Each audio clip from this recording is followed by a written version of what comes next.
सागर की कोई best coaching है जो स्टूडेंट गांव में हमें आना चाहते हैं कि उनको पता नहीं है कितना खर्चा आ जाता है महीने में? 4,000 के आसपास। तो देखिए दोस्तों 4,000 का। हेलो नमस्कार दोस्तों, मेरा नाम है सौम्य साहू। आज हम आपको एक ऐसे एस्पिरेंट से मिलवाने जा रहे हैं जिन्होंने एक नहीं दो नहीं बल्कि 25 फैकल्टी से मैथ पढ़ी है।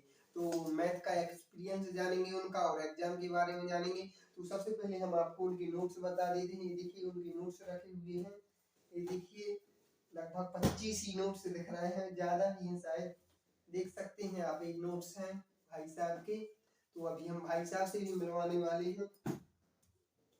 देख सकते हैं आप, एक काफी एक्सपीरियंस है भाई साहब को। और वैसे उम्र में बहुत बड़ी है हमसे, हमें भी गाइड करते रहते हैं। तो आप लोगों को मिलवा रहा हूँ। और तो देखिए दोस्तों, ये रखे हैं भाई साहब के नोट्स। काफ़ी सारे नोट्स रखे हैं और ये सारे नोट्स मैथ और रीजनिंग के ही हैं, क्योंकि मैथ और रीजनिंग पर बहुत ज़्यादा फोकस किया है भाई साहब ने।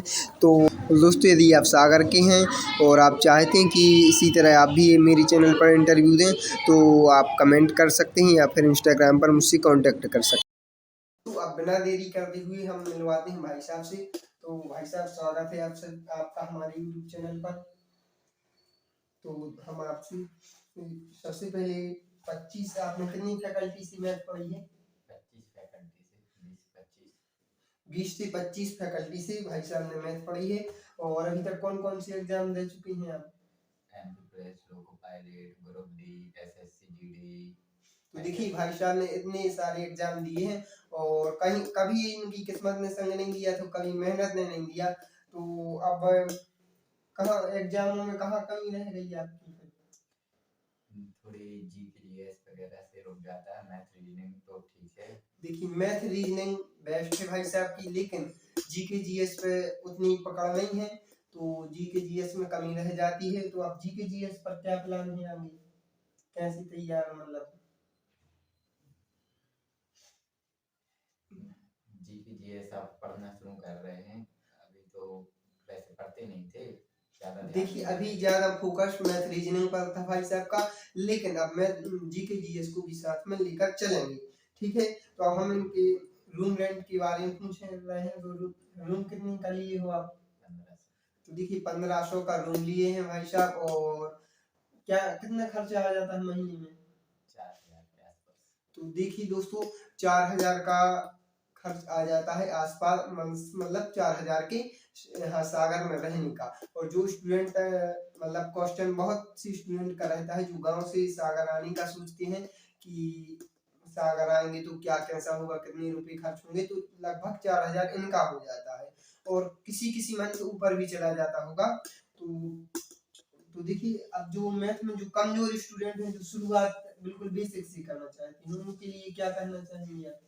जो शुरू से करना चाहते हैं, सबसे पहले तो उनके लिए टेबल वगैरह आनी चाहिए, थोड़ी बहुत वर्ग घन आने चाहिए और बेसिक कंप्लीट होना चाहिए। कम यानी पक्षांतर वगैरह, त्रियक गुणा जो सब स्कूल लेवल पर रहता है वो सब बच्चे का पहले से कंप्लीट होना चाहिए। यानी कि 11th मतलब 10th लेवल की आनी चाहिए? नहीं, ऐसा कुछ नहीं है 10th लेवल की हो, बस थोड़ी बहुत कंप्लीट माने कैलकुलेशन आनी चाहिए, थोड़ी बहुत पहाड़ी वगैरह आना चाहिए, थोड़ी बहुत वर्ग आना चाहिए, जोड़ घटाना गुणा भाग टाइप में। क्योंकि कोई भी कंपटीशन एग्जाम होता है तो वो ये सब नहीं सिखाता कि तुम्हें जोड़ करना सिखाए कि घटाना कि गुणा भाग, ऐसा कुछ कोई भी टीचर नहीं सिखाता है। तो देखिए मतलब आपको बेसिक थोड़ा बहुत आना चाहिए। यदि नहीं आता है तो आप इसकी प्रैक्टिस कर लो, उसके बाद आप तैयारी कर सकते हैं मैथ रीजनिंग की। ठीक है, उसके बाद में हम आपसे उनसे पूछते हैं कि कंपटीशन की शुरुआत, तो स्टूडेंट को कंपटीशन की शुरुआत कहाँ से करनी चाहिए? मतलब 12th में है वो जब ही कर देनी चाहिए या फिर 12th के बाद या ग्रेजुएशन के बाद? 12th कंप्लीट होने के बाद फर्स्ट ईयर से कर सकते हैं। तो देखिए फर्स्ट ईयर से मतलब आप कंपटीशन की तैयारी कर सकते हैं। 12th तक तो आप 12th का ही पढ़ें और एंजॉय कर लें, क्योंकि 12th के बाद आपकी लाइफ में एंजॉय बहुत कम रहता है। तो इसलिए 12th तक आप एंजॉय कर लें अच्छी से। ठीक है, लेकिन ऐसा नहीं है कि आप एंजॉय ही करते रहें, 12th पर ध्यान ही ना दें। 12th का जो सिलेबस है वो ही पढ़ते रहें। तो अब हम उनसे पूछते हैं पहले किस सब्जेक्ट की हमें तैयारी करनी चाहिए? जीके जीएस पर कमांड करनी चाहिए या मैथ रीजनिंग पर करनी चाहिए? तो मेरे ख्याल से मैथ रीजनिंग पर इसलिए करनी चाहिए क्योंकि अभी तक जो अपने भारत वर्ष के जो भी एग्जाम होते हैं, हर एग्जाम में मैथ रीजनिंग कंपलसरी रहता है। तो देखिए भाई साहब का कहना है कि मैथ रीजनिंग पर सबसे पहले आपको मतलब मैथ रीजनिंग की तैयारी शुरू कर देनी चाहिए, जीके जीएस की भी साथ साथ में करते रहना चाहिए, ठीक है। तो इसके बाद में हम पूछते हैं भाई साहब से, मैथ की सबसे अच्छी बुक कौन सी है आपके अनुसार, बेस्ट बुक आपको कौन सी लगी?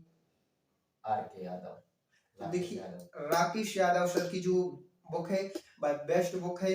और रीजनिंग की कौन सी है बेस्ट बुक? रीजनिंग में अरुण सर करके एक बुक आती है, वो मार्केट में उपलब्ध नहीं है, वो उन्हीं की वेबसाइट पे जाके मिलती है।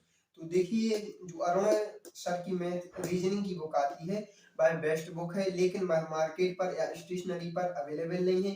तो आप उनकी जो वेबसाइट है वहां से आप परचेज कर सकते हैं उसको। अब देखिए तो भाई साहब से अब नेक्स्ट क्वेश्चन हमारा कि अब आगे का क्या प्लान है आपका, कौन सी एग्जाम की में आप लगी हैं?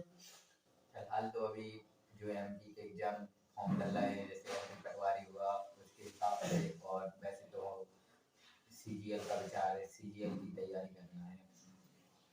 तो देखिए अब भाई साहब एमपी पटवारी में लगे हुए हैं अभी, क्योंकि एमपी पटवारी अभी नजदीक भी है, तो इसलिए तो देखिए कभी कभी आपको मतलब इतने साल हो गए तैयारी करते, तो कभी कभी डिमोटिवेट तो हुए होंगे आपकी, अब ऐसा लगा होगा कभी कि नहीं अब छोड़ देना चाहिए तैयारी, बहुत हो गया, ऐसा कभी लगा है?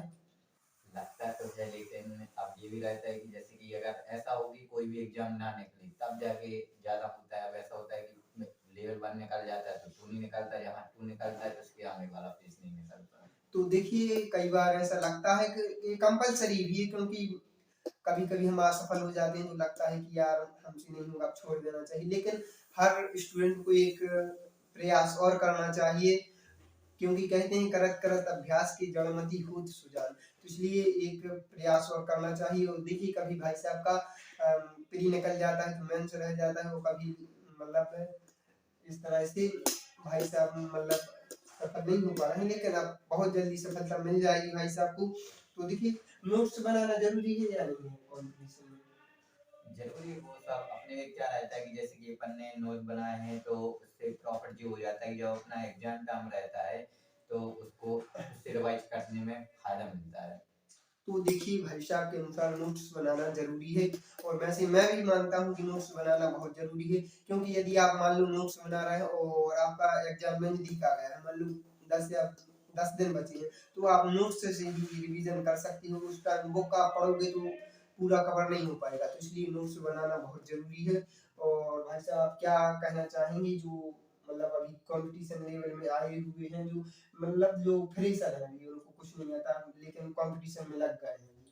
जो फ्रेशर हैं उन्हें कम से कम बेसिक कंप्लीट करना चाहिए पहले, या तो किसी ऑफलाइन में जाके करें या फिर ऑनलाइन करें या यूट्यूब से करें, कैसे भी करके बेसिक पहले कंप्लीट करें। उसके बाद जिस विभाग में उनका जाने का, जैसे एसएससी में जाना है या रेलवे में जाना है या एमपी में, फिर उसके हिसाब से तैयारी करें। क्योंकि मैंने बहुत से स्टूडेंट ऐसे देखे हैं ऑफलाइन में कि उन्हें भाग करना नहीं आ रहा है, ठीक से गुणा तक नहीं आ रहा, पक्षांतर कर दो तो वो समझ नहीं पा रहे हैं। तो ऑफलाइन में हमने ऐसा अपनी आंखों से देखा है, क्योंकि ऑफलाइन भी हमने की है, लेकिन ज्यादा मैं समझा हूँ तो ऑनलाइन को समझता हूँ कि ऑनलाइन सबसे अच्छा प्लेटफॉर्म है, ऑफलाइन से भी बेस्ट है।